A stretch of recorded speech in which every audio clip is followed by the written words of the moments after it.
Hello guys, I'm here at MSI and I'm here with a guy that just got a pentakill. And I mean, you've been described as, throughout the years, people have called you Timothy Chalamet, the drummer for the Roll Him Stones, Him Kardashian, the Grand Slam winner at Wimbledon, the Himalayan Yeti. I wanted to ask, in a current climate where we talk so much about pronouns, what's it like to be that slash guy for so many years? I didn't know I had so many nicknames. I don't even know half of them. But yeah, I guess that's pretty cool, yeah. You've really been someone that, like, since the inception, I mean, going on a decade now, you've been a guy that goes out there and delivers. In terms of your longevity of your career, talk to me a little bit about that, I suppose, like coming in and being like a wet rookie and kind of now 9 years on, what is it like? Yeah, I mean, I haven't played an international tournament in 7 years. Last time was 2016. There's MSI in Worlds, and then, yeah, now we're in 2023, I'm back. So that's pretty freaking cool.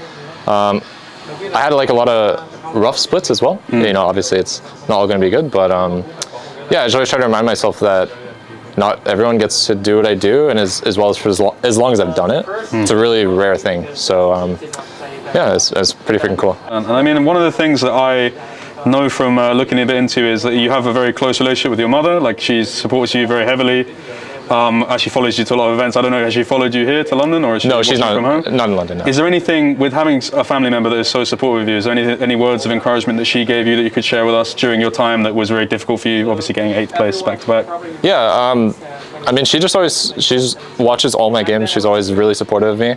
She's also told me that, like, you know, if I don't want to do this anymore, she wouldn't fault me at all. She thinks, you know, I had a great run type of thing. But luckily, you know, I'm still here. I still do want to do it. But yeah, I mean, she's super supportive, so I'm very appreciative of that. That's good.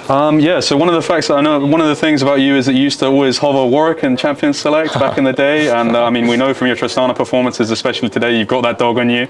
Could you talk about you being a Golden Guardian with 2 Golden Retrievers? Talk to us about your dogs. Yeah, yeah, it kind of sucks because I don't get to see them too much. My dogs are back home in Arizona, but yeah, it's great. Whenever I go back, they're super excited, and I spend time with them and kind of get a break from, you know, the stressful lifestyle of being a pro all the time. But for, you know, more than half the year, I'm out in California practicing in the super grind mindset. You're just doing whatever I can to win.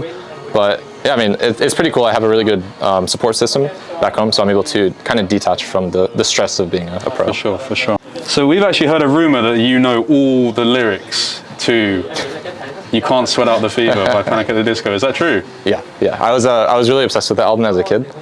Me and my best friend, my childhood best friend, we loved the album. We listened to it all the time, whether we're playing any video game or, you know, playing football or anything it was. We were just always listening to the album. So. What a beautiful way to yeah. Actually, I don't like that song. You don't like that song? Yeah, because that was like the mainstream one that like everyone knows. Okay, cool. So it's like, to be fair, like, not to be that guy, that is the only song I really know from that album. So. Yeah. Well, yeah. I gotta be edgy. I gotta like the other stuff, you know. Yeah, fair enough. I mean, everyone knows that respect one. Yeah, everyone knows that one, including me. Yeah. Did you also play the guitar?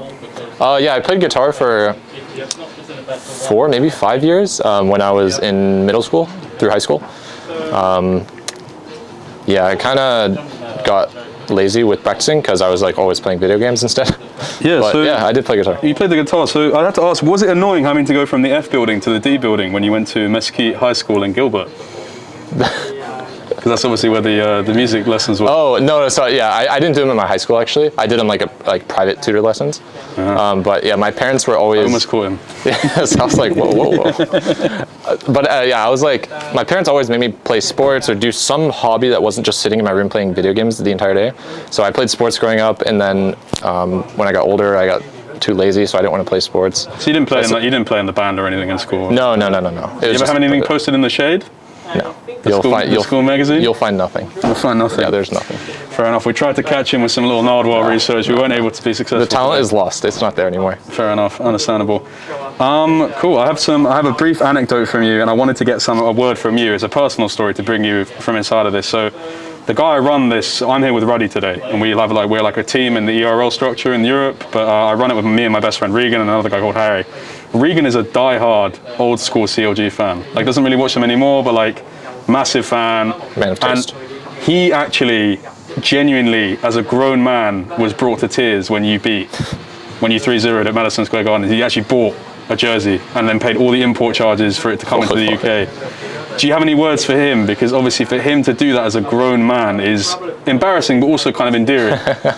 Is there anything you'd like to say to Regan? Yeah. Hey, man. Well, hey, we appreciate the support. I think it's sad that CLG's not around anymore, but you know, you got me and Hui to report on Golden Guardians, so yeah, thanks for your support. Basically, what you're saying is Regan needs to become a fan of Golden Guardians. Yeah, that's what I'm saying. And if he's not, then he's really just... Hey, we're like CLG light. We got me and Hui.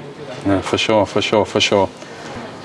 Cool. So you talked about, I saw an interview you did where you talked about how gambling has made like esports, the esports kind of atmosphere very toxic. Could you talk a little bit more about that?